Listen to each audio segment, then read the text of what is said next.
Assalamualaikum warahmatullahi wabarakatuh. Perkenalkan, kami dari kelompok 6 akan mempresentasikan materi tentang menciptakan karya tari untuk anak usia dini. Untuk pemateri yang pertama akan disampaikan oleh Ulfah Anwar Zain, yang kedua yang akan disampaikan oleh yang ketiga akan disampaikan oleh Rizda Pujianti. Baiklah, langsung saja ke pemaparan materi.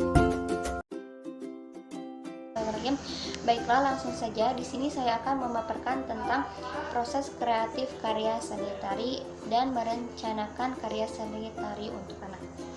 Nah, seni tari adalah gerak tubuh secara berirama yang dilakukan di tempat dan waktu tertentu untuk keperluan pergaulan, mengungkapkan perasaan, maksud, tujuan, dan pikiran atau ide. Nah, bunyi-bunyian yang disebut musik pengiring tari mengatur gerakan penari dan memperkuat maksud yang ingin disampaikan. Nah, adapun kreativitas adalah sebuah produk yang berkaitan dengan penemuan sesuatu atau memproduksi sesuatu yang baru yang dihasilkan dari akumulasi keterampilan atau berlatih. Nah, menurut seniawan, kreativitas adalah kemampuan untuk memberikan gagasan baru dan menerapkannya dalam pemecahan masalah. Dalam pembelajaran PAUD, pengembangan kreativitas anak dapat dilakukan dalam berbagai macam kegiatan dan aktivitas. Tentunya dalam setiap kegiatan yang anak lakukan, tentunya dalam kesehariannya. Di antara yang paling memberi kesempatan bagi pengembangan kreativitas anak adalah melalui aktivitasnya. Hal ini karena semua anak mempunyai jiwa seni dalam dirinya. Nah, dalam pembelajaran seni tari, anak dilatih dalam meningkatkan kreativitasnya. Tentu saja dalam hal ini konteksnya adalah tari. Maka konsep dasar kreativitas anak lebih ditekankan kepada pembentukan atau penemuan gerakan-gerakan baru dan kreatif. Nah, dalam melakukan aktivitas kreatif, setidaknya ada 2 syarat yang harus dipenuhi oleh anak, yaitu yang pertama kelancaran dan yang kedua keluasan. B. Merencanakan karya seni tari untuk anak. Nah, perencanaan tari adalah kegiatan berpikir untuk merencanakan sebuah karya tari. Hasil kegiatan ini berupa gagasan tari.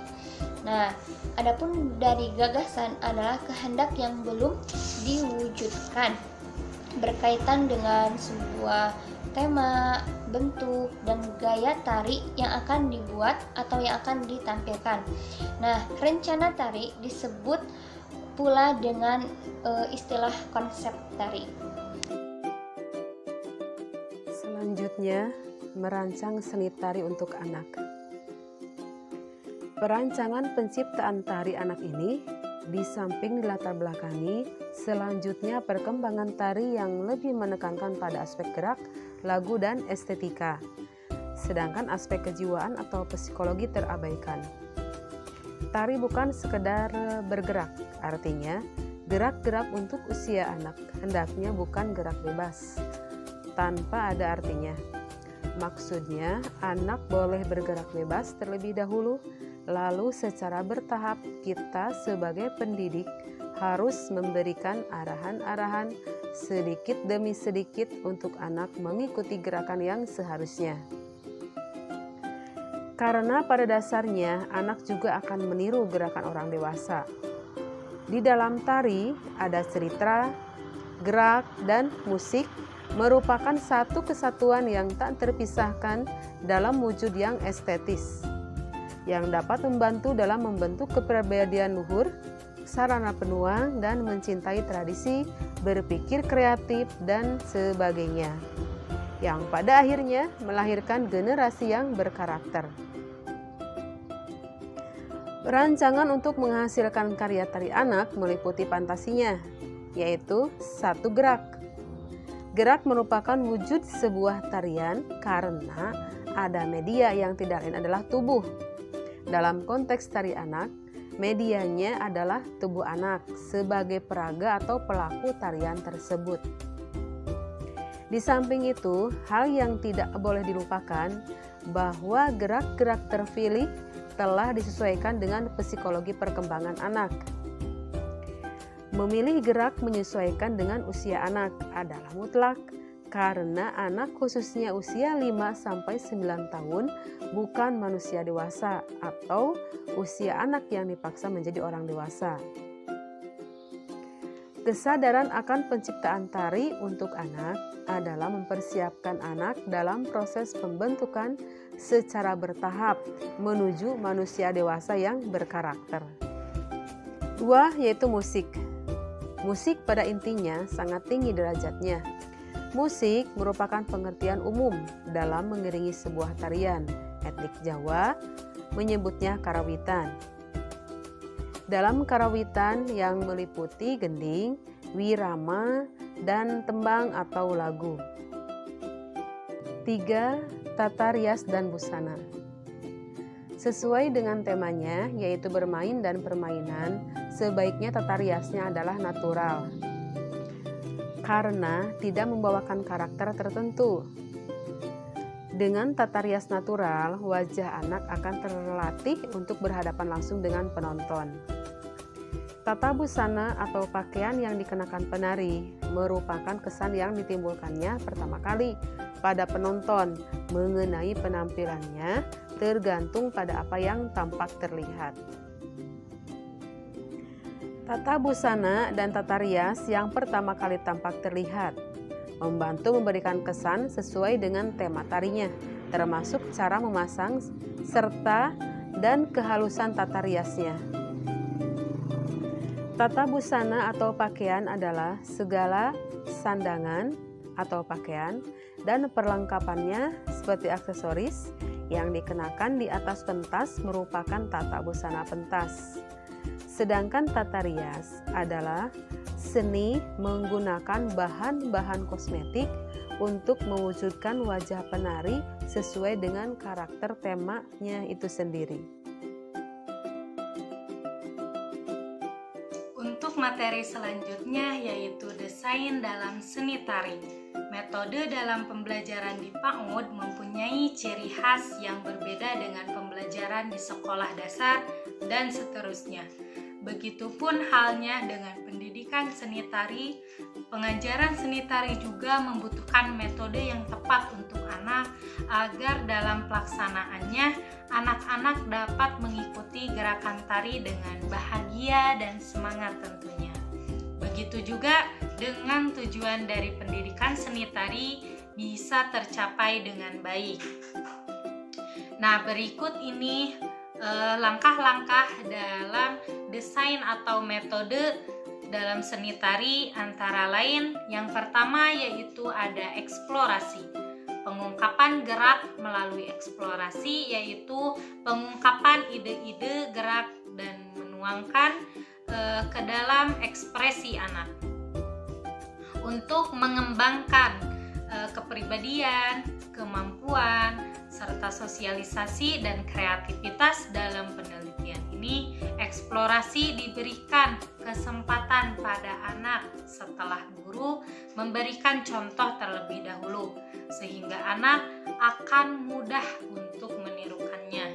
Yang kedua ada improvisasi. Improvisasi yang dilakukan anak berlangsung secara alami sesuai kemampuan dalam menginterpretasikan dengan pemahaman anak. Melalui improvisasi guru akan memahami tingkat kemampuan anak dalam menginterpretasikan pemahaman tentang gerak yang dimiliki anak. Untuk yang ketiga yaitu ada penyusunan atau penggabungan gerak. Penyusunan atau penggabungan gerak sangat dibutuhkan dalam menari agar patokan atau standar dalam pembelajaran menari sehingga memudahkan guru dan anak dalam bergerak selanjutnya. Ada beberapa hal juga yang akan menjadikan stimulus sehingga dapat melakukan gerakan tari seperti yang diungkapkan oleh Cahyono. Nah, untuk yang pertama yaitu ada rangsang visual, muncul karena objek gambar, wujud, warna, sehingga dapat bereksplorasi berdasarkan pengamatan secara langsung. Untuk yang kedua yaitu ada rangsang auditif atau rangsang dengar. Rangsang dengar muncul berdasarkan musik yang muncul, sehingga melalui musik akan memperoleh inspirasi untuk bergerak. Nah, untuk yang ketiga ada rangsang gagasan atau ide. Rangsang ide atau gagasan muncul berdasarkan kapasitas dan kemampuan dari seorang pelatih tari atau guru tari, yaitu sebagai motivator untuk berkarya. Nah, untuk yang terakhir, yang keempat ada rangsang kinestetik. Nah, rangsang kinestetik akan muncul berdasarkan gerakan itu sendiri, berdasarkan sesuai fungsi kinestetik itu sendiri. Nah, jadi kesimpulannya, menurut Hawkins, tari adalah ekspresi jiwa manusia yang diubah oleh imajinasi dan diberi bentuk melalui media gerak, sehingga menjadi bentuk gerak yang simbolisasinya sebagai ungkapan si pencipta. Dalam pembelajaran seni tari, anak akan dilatih dalam meningkatkan kreativitasnya. Tentu saja dalam hal ini konteksnya adalah tari, maka konsep kreativitas anak lebih ditekankan kepada pembentukan atau penemuan gerakan-gerakan baru dan kreatif, yang pada akhirnya dijadikan untuk materi dalam tari. Perencanaan tari adalah kegiatan berpikir untuk merencanakan sebuah karya tari. Hasil kegiatan ini berupa gagasan tari. Gagasan adalah kehendak yang belum diwujudkan, berkaitan dengan tema, bentuk, dan gaya tari yang akan dibuat. Rencana tari disebut pula dengan istilah konsep tari. Demikian yang bisa kami sampaikan, semoga bermanfaat. Assalamualaikum warahmatullahi wabarakatuh.